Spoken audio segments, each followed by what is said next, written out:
Здравейте, прекрасни хора! Аз съм Жанна от Тантра Movement България и това е поредното видео, в което ще си говорим за тантра, ще си говорим за секс, за оргазмичност и за всякакви такива полезни и приятни теми.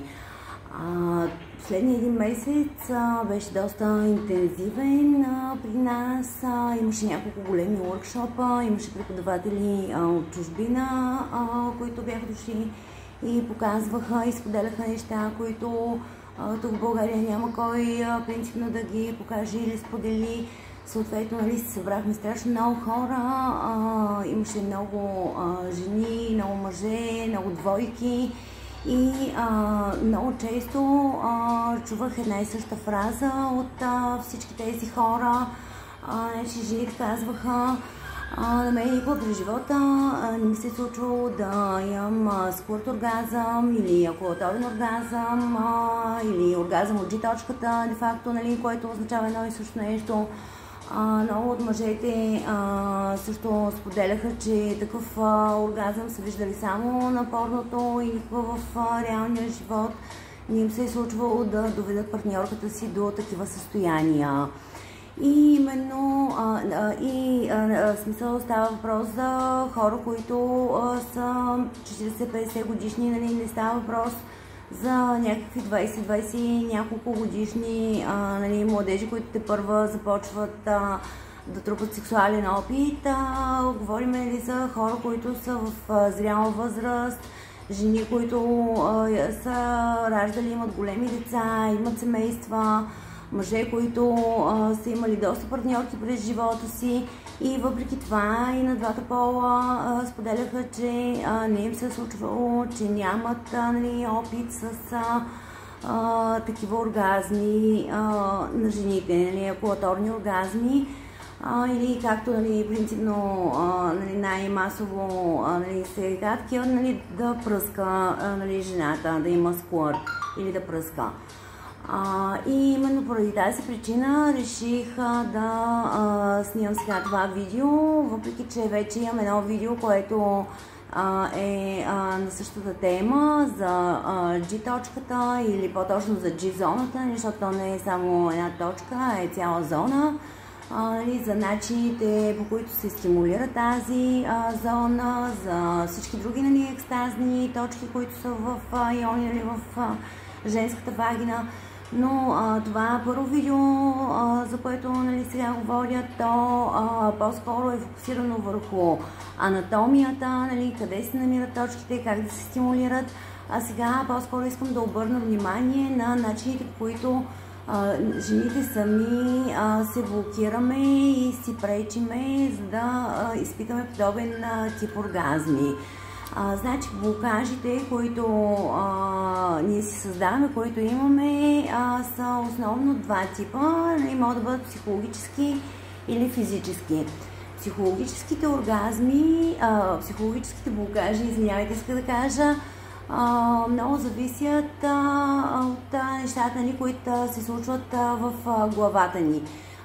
Например, разни мисли или страхове, които имаме, това са чисто психологически блокажи. Примерно, докато правим любов, в главата ни се появят някакви мисли, като, например, той сега дали ме харесва, дали изглеждам добре гола, дали ми се вижда целулита, дали съм си махнала космите от краката добре и от шушоната, дали всичко е безкосмено. Това са някакви такива мисли, които тотално ни изваждат от процеса, в който сме в момента и ни вкарват в главата. За да се случва добър секс, човек трябва да си е в тялото, трябва някакси да си махне главата, да се освободи от всякакви такива разсейващи мисли и по-скоро да се фокусира върху това, което усеща в момента, тук и сега, в тялото. Появят ли се някакви такива мисли или страхове, те автоматически саботират процеса на удоволствието и оргазма става далечен и почти невъзможен. Така че, ако в някакъв момент се хвалите, че имате такива мисли в главата си, докато правите любов, автоматически се опитвайте да ги спрете и да се върнете в тялото. Нещо, което много добре връща човек в тялото, е дишането. Започнете, нали, да дишате през устата, да вдишвате и да издишвате, без да има паузи между вдишването и издишването, нали, да стане един такъв постоянен, нали, процес. Вдишване, издишване, вдишване, издишване, за да може, нали, това дишане автоматически, нали, да ви центрира обратно в тялото и да изгони всички нежелани мисли и страхове от главата. Друг също страх, който много често, нали, като съм говорила с много момичета и жени, друг страх, който имат е, че де-факто, нали, когато правим любов, малко преди да получим, нали, такъв скурт оргазъм или акулаторен оргазъм, ако G-зоната, ако G-точката не е била активна до този момент в живота, ако не ви се е случвало да имате подобен оргазъм, съвсем нормално е първите няколко пъти да има, нали, някаква лека болка, лек дискомфорт и също така да има едно такова усещане, все едно адски много ви се пишка, все едно, нали, адски много ви се ходи до туалетната. И много жени, когато усетят, нали, това, този все едно порив, че, нали, имаш нужда да отидеш и да се изпишкаш, много жени се блокират, защото казват, не, нали, сега ще се напикая, нали, такова в леглото, на какъв ужас, направо трагично и автоматически, нали, да се стягат. Това стягане абсолютно, нали, стопира тия процеси на удоволствие и фактически ги вади, нали, от състоянието и пак, нали, оргазма става мираж, нали, супер далечно нещо. Така че, ако усетите, нали, някакви такива позиви за уриниране, докато правите любов, не се стягайте, не се притеснявайте, в никой случай, нали, няма да се напикайте. Това е един сигурен знак, че много скоро, нали, буквално до някакви секунди, нали, ще изпитате такъв еякулаторен оргазъм, най-вероятно за пръв път през живота си. Така че абсолютно не е възможно едновременно, нали, тялото да е възбудено, жената да е възбудена и да уринира. Нали, това и за двата пола важи, между другото. Нали, човек след оргазъм или когато е възбуден, е много трудно да уринира. Така че не се по никакъв начин притеснявайте, напротив, нали, точно това усещане търсиме. И за тези, които им е за първи път и които не са го изпитвали до сега, нали, имайте в предвид. Усетите ли, че нали, всеки момент ще се напикаете, нали, процеса е задействан и сте много близко до скорт оргазма. Така че, да, просто освободете този страх. Друг много силен психологически блокаж и много значим е в какво семейство сме израснали. Ако дома, в който сме израснали, секса е бил тема табу и нашите родители, роднини, близки не са говорили свободно на тази тема и са възприемали секса едва ли не като нещо тайно, нещо срамно, нещо, за което, нали, не трябва да се говори и едва ли не трябва да се прави само за да се продължи рода и по никакъв начин за удоволствие. Нали, в последствие тези хора, когато пораснат, нямат здрав сексуален живот. Това са хората, които, когато най-вероятно, нали, всички имате такива познати, такива наблюдения. Аз лично имам страшно много такива наблюдения. Има хора, които само когато споменеш думичката секс или оргазъм, или вагина, или пенис, буквално, нали, тези хора се сковават, стягат се целите, изчервяват се, млъкват и всячески се опитват, нали, да избягат от тази тема, да не се говори на тази тема. Това са фактически хора, които са като малки в семейството им, в дома им. Секса е бил тема табу, не се е приемал, нали, като нещо нормално и този блокаж те са отраснали с този блокаж, останали този блокаж от малки. И, нали, само си представете тези хора, когато се стигне, нали, вече до момента в леглото, нали, колко са блокирани, при положение, че само при споменаването, нали, в компания, нали, те се сковават и не могат да говорят спокойно тази тема. Представете си, когато, нали, момента дойде до леглото наистина, колко са сковани, колко са притеснени, как не могат да комуникират и да споделят с партньора си от какво имат нужда, какво би им харесало, какво биха искали да получат в леглото. Точно обратното пък, хора, които са отраснали в семейства, в които секс се е приемал за нещо нормално, като една нормална физическа потребност на тялото, както нали, да огладнеш, да ожднеш, да ти се пишка, нали, да ти се ходи до туалетната. Това са нали, някакви съвсем нормални потребности на тялото. И както нали, е нормално да дадеш на тялото си вода, когато жадне, или храна, когато гладне, или да отидеш до туалетната, когато нали, почувстваш, че ти се ходи до туалетната, по същия начин е съвсем нормално да дадеш на тялото ти нали, секс и любов, когато усетиш, че тялото има нужда от това. И фактически хора, които са израснали в такива семейства, в които секс се е възприемал като нещо нормално, имат много по-здрав сексуален живот като възрастни, много са по-отпуснати, много са по-спокойни, много по-лесно комуникират на теми свързани с секса, много по-лесно достигат до оргазми, нали, специално за жените, защото жените масово нали, нямат оргазми или ако имат някакви оргазми са само клиторни.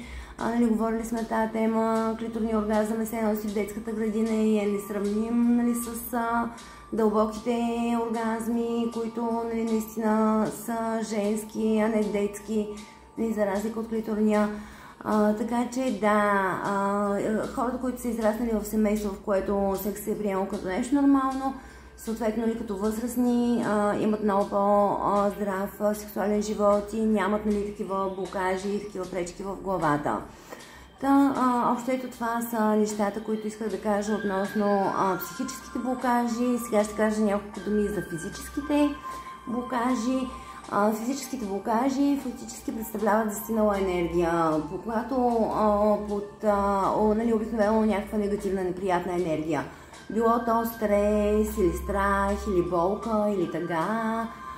Когато човек изпита нали, някакви подобни емоции и когато не освободи адекватно тази енергия, която се е генерирала, съответно тази енергия някъде застива по тялото, на най-различни места, някъде по мускулите.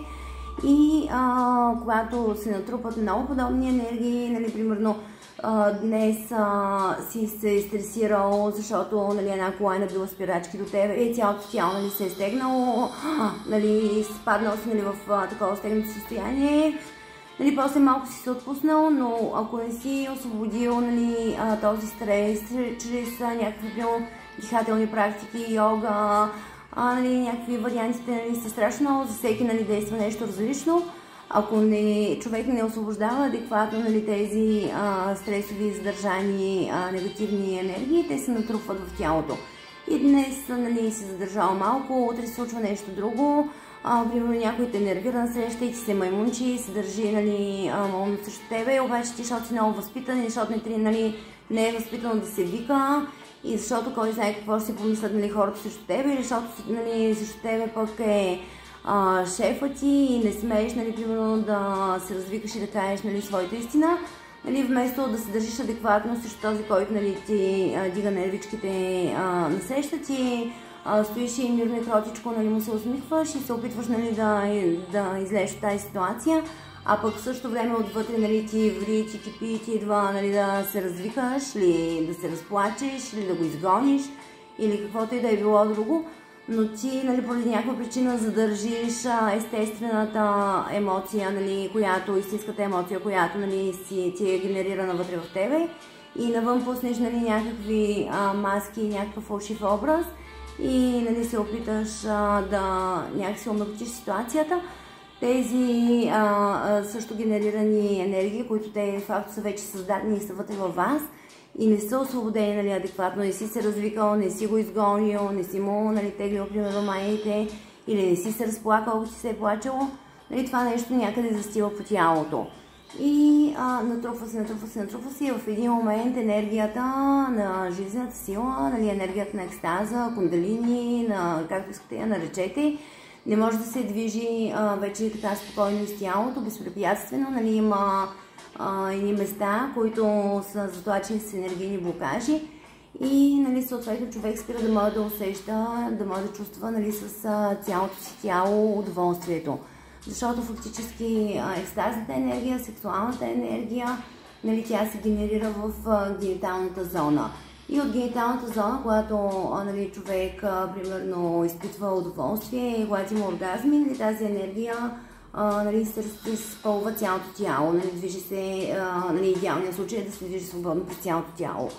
Нали, към периферните зони, към главата, към висшите чакри, към ръцете, към краката.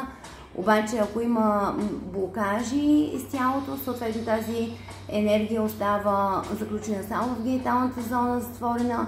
Оргазмите са само генитални, не могат нали, да обхванат цялото тяло.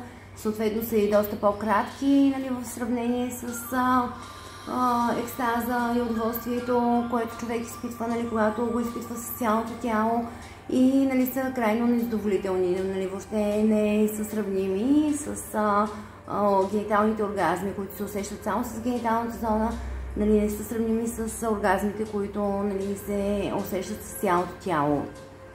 Така че нали, това също е много важно, когато някаква емоция се генерира в нас, когато нали, вече присъства, нали, адекватно да освободим тази емоция към, нали, към човека, който ни е генерирал, а не примерно някой да ни ядосва, ние да не смееме нали, поради някаква причина и после като се приберем вкъщи да се развикаме на децата или на някой, примерно, който е по-слаб от нас, нали, да има вземи, защото оня там ме ядоса, ама аз на него не посмях да му се развикам и сега за това, нали, е много често срещано, много масова, нали, буквално болест, нали, е това за мен, нали, да не пускаш към човека, който ти е генерирал негативните емоции, нали, да не ги пуснеш към него, а да ги пренесеш към някой, който е по-слаб. Обикновено нали, това са към децата, нали, жените масово нали, към децата ги пренасят нали, тези неща.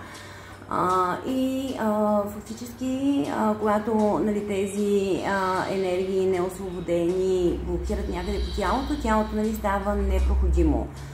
Най-лесният начин да се справи човек с тези неща е нали, с масажи. Дарморинг масажа е много добър вариант. Нали, това е масаж, който е разработен от Вилхелм Райх. Фактически мускулната броня е разработена от Вилхелм Райх. Нали, той е описал местата, по които кои са точките, където блокира енергията, местата, където блокира енергията. И съответно, когато има натиск, когато масажираме нали, тези места, обикновено нали, това са нервни окончания или определени мускули. Когато въздействаме чрез натиск с сила на тези места, тази засинала енергия се освобождава. Фактически нали, тук в тази зона на гърдите, на гръдната кост, между ребрата, нали, тук застиват болката, тъгата, скръбта, печал, нали, всякакви такива болезнени, отрицателни емоции, които понякога човек не си позволява да ги изживее до край и да ги освободи. Нали, те блокират ето тук в тази зона, съответно нали, сърдечната чакра се затваря, човек се затваря сърцето, за да не изпитва болката, обаче нали, ти не можеш да се затвориш само за болката, не можеш да се затвориш само за неприятните неща, затваряш се на цяло и съответно спираш да изпитваш болката, обаче спираш да изпитваш и любовта, спираш да изпитваш удоволствието и екстаза. Така че е важно нали, да се работи тук в тази зона, човек нали, да се грижи за себе си, да му е отворена сърдечната чакра, това пространство тук да е отворено, да може нали, да е проходимо енергията, да може да преминава тук през тази зона. Другата нали, зона, където много блокират нали, енергиите, тук гърлената чакра, нали, оралния блокаж, тук на челюстите. Нали, това става точно, нали, където ви споменах нали, преди малко, когато вътрешната истина не съответства нали, с външната, с това, което нали, вадите навън. Ако вътре усещате едно, а пък изказвате навън, показвате друго. Нали, този пример, който ви дадах с нали, някой, ако ви ядоса и нали, ви не му се развикате, нали, а ви идва да му се развикате. Нали, това е такъв пример да не съвпадат вътрешната истина с нещо, което се пуска навън, или нали, то може да е нещо супер безобидно. Също, например, може да дойде приятелката ви и да каже: оле, виж каква рокля си купих, колко е яка, колко хубаво ми стои, толкова съм доволна, направо така се харесвам, толкова е страхотна роклята, много ми харесва. Нали ти харесва и на тебе? И сега много ти гледаш роклята и нали, много си кажеш: оле, тази рокля е супер зле, въобще не ми харесва и въобще не стои добре. Обаче, нали, сега, защото да не обидите приятелката или защото нали, сте възпитани и нали, не трябва да се почувства тя зле или нещо такова, бла-бла-бла, нали, вие казвате: о, наистина е страхотна роклята, стои ти страхотно, уникално и този цвят как ти ляга на кожата, направо е перфектно. Да, обаче нали, по този начин нали, вие си трупате нали, някакви си нали, блокажи, защото нали, това, което си мислите отвътре, не съответства с това, нали, което пускате навънка. И по този начин, да, нали, човек си образува нали, блокажи сам. И де-факто, да, това е в общи линии, което иска да кажа. Така кратко за блокажите. Предстои сега един workshop, който ще бъде в края на месеца с Светлана Арсова. Ще го направим тук при мен на куполното пространство и ще работим именно нали, по тези теми. Workshopът ще бъде само за жени, ще работим с блокажите, които сами си правиме и сами си пречиме и поставяме нали, бариери пред удоволствието и пред екстаза. Един ден ще говорим за иония лингъм, анатомията, за къде са екстазните точки, как се стимулират тези точки, за да имат съответно жените и мъжете дълбоки, цялостни оргазми. Ще има таро също така, ще има един ден ще направим един урок по самогримиране. Доста от вас знаят, нали, аз съм гримьор. Светлана Арсова също е един от най-добрите гримьори в България, с огромен опит в киното, в телевизията, на модни ревюта, безкрайно много. Така че ще донесем гримове и ще направим една такава практика, която също много ни потапя в женската енергия. Нали? Сеща, когато се съберат много жени, когато вършат нещо типично женско и по този начин се завихля, генерира се една енергия. Така че ще поработим и с външния си вид, външната си красота, да бъдем подготвени, когато примерно отиваме на среща с някой мъж, нали, първо да знаем как да се гримираме, какво да направим конкретно най-доброто, нали, примерно спрямо нашето лице, нашите черти, нашия череп, цвета на кожата, цвета на очите, цвета на косата. Нали, ще направим индивидуална консултация на всеки, нали, спрямо личните му характеристики, какви цветове са добре, какви форми на линиите. И нали, по този начин ще знаете как да приготвите себе си за една умопомрачаваща среща. Също така ще знаете какво да правите, когато нали, говорим за иони, за лингъм, анатомията и масажите. Ще знаете съответно какво да направите после с този мъж след срещата. Нали, ще ви покажем нали, кои са движенията за лингъм масажа, къде са точките при мъжете, съответно нали, при жените, за да знаете какво да поискате за себе си. Така, да, предстои, ще бъде един вълнуващ уикенд, края на месеца, 22 и 3 септември са датите.